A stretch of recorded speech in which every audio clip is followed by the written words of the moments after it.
All contact with the spacecraft was lost due to a sudden geomagnetic storm.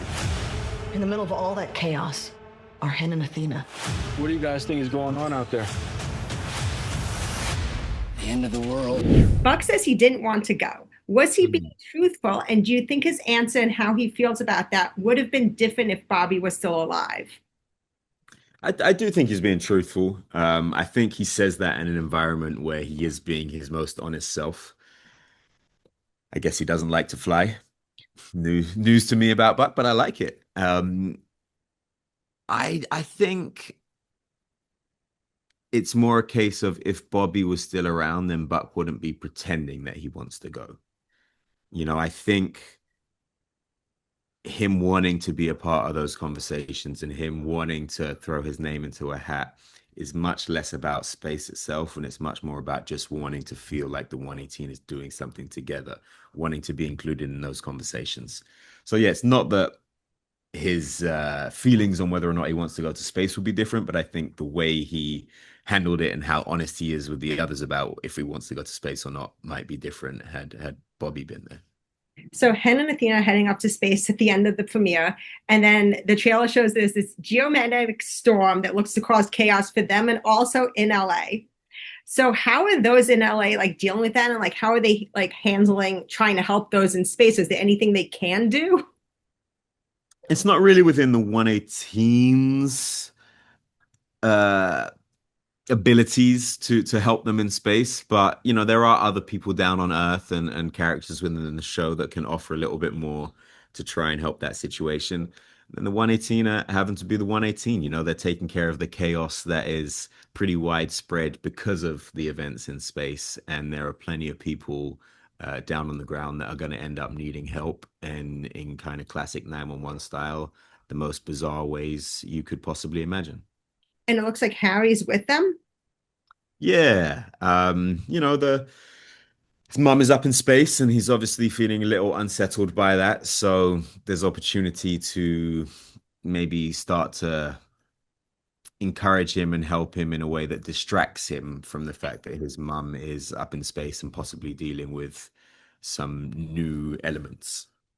What can you tease about how everything like inevitably collides where the 118 on the ground and Hen and Athena in space kind of collide?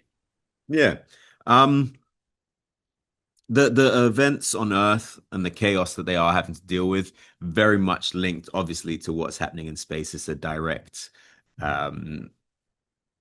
space is very much falling to the ground, and I like it because it's a way that we've never done things before, where every emergency that we're dealing with, there kind of is a through line, and it's all kind of connected to what is happening out there. And so even though we're dealing with one thing in one area of the city and then something else in another area that feels completely separate, there is a through line of the emergencies that kind of link them all together. And I think it makes the episodes feel very streamlined together. So when we spoke last season, I had you rank your top disasters and you put the tsunami at number 1. Without giving anything away about this one, where does it rank for you? I don't know, Meredith. I got to see it first. Number 1. No, I'm really excited to see this. So as I say, I do think that's my honest answer. I kind of have to see it first, but I think there's tons of potential for it to be right up there at the top. I think it's really clever. I think it's going to feel really big, but I also think it's going to feel really 911, if that makes sense. It is something different, but I think it's grounded in what makes the show really great. So I'm excited to see it.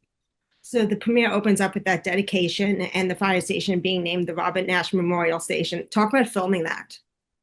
Yeah, it was emotional. It was a real moment of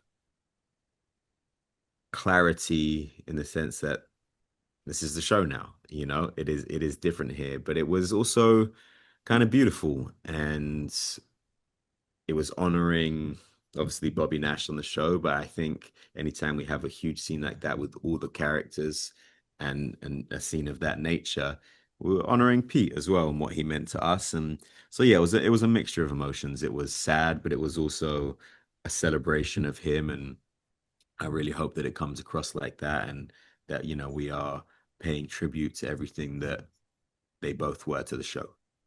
How is Buck doing without Bobby this season and like finding his footing with that loss and what Bobby meant to him, like as more time passes, because it has been 6 months now. So, Yeah.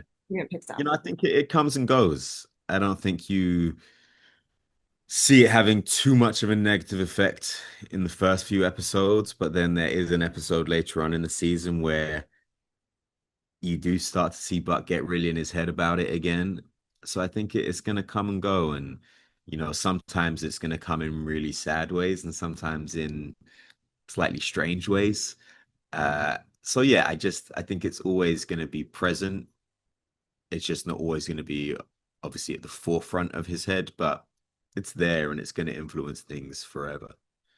So Buck seems to be jealous of Eddie and Hen growing closer. Why does Buck have so much trouble every time Eddie has a new friend or gets close to someone else? I don't think this is that Eddie has a new friend in the sense that obviously Eddie and Hen are close. The whole 118 are close. I think it's just that he just wants things to be normal.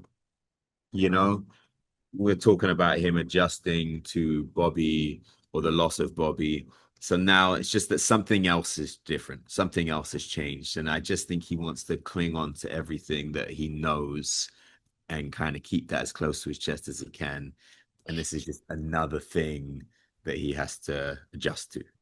Yeah, because he's used to like him and Eddie would partner up and then like it'd be Yeah. Hen and Chimney. And like, yeah, they work with Robbie all this time, but it still is different. Yeah, exactly. And it's, you know, he loves everybody at the 118.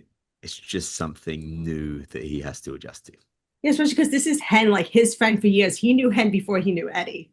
Yeah, exactly. As I say, he does not is not any shade at Hen.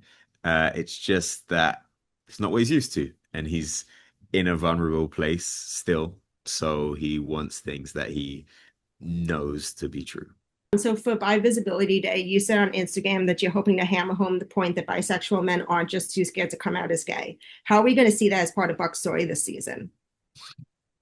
Yeah, I've seen not a ton, but a fair amount of that, you know, where they made Buck gay on the show because since his coming out, we've obviously only seen him with Tommy, with the boyfriend, and I really am excited for the show to find ways to represent, but also educate. You know, I don't think that's necessarily when people say that from a hateful place, but from an ignorant place. They genuinely think, oh, the show made Buck gay. So I look forward for the opportunity for the show to help educate and help correct some maybe naivety around that.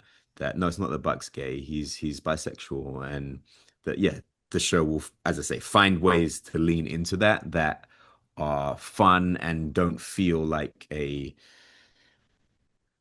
hard education, but can, in a subtle way, end up moving the needle on that. So what does that mean that we're going to see for Buck's love life this season? Some ups and downs. He's not gonna, thus far, intentionally try and find himself in any situations, but he's Buck, and he ends up often in new places that he doesn't expect to find himself in. Where is he in terms of like what he wants in a relationship and how ready he is for one this season? I don't think he's looking for it. Um, I don't think certainly in this first half of the season, it's something that he's consciously pursuing or trying to get into. And he's not going to be in a relationship, that's for sure. But yeah, it's just there's a lot of other things going on in his life, obviously, and space is a big part of that for the first, you know, few episodes. So there's not a ton of early personal stuff for Buck. And then as we move later into that season, it's not so much relationship based at all. He's finding himself in other situations. Like, what can you say about that? What can you preview?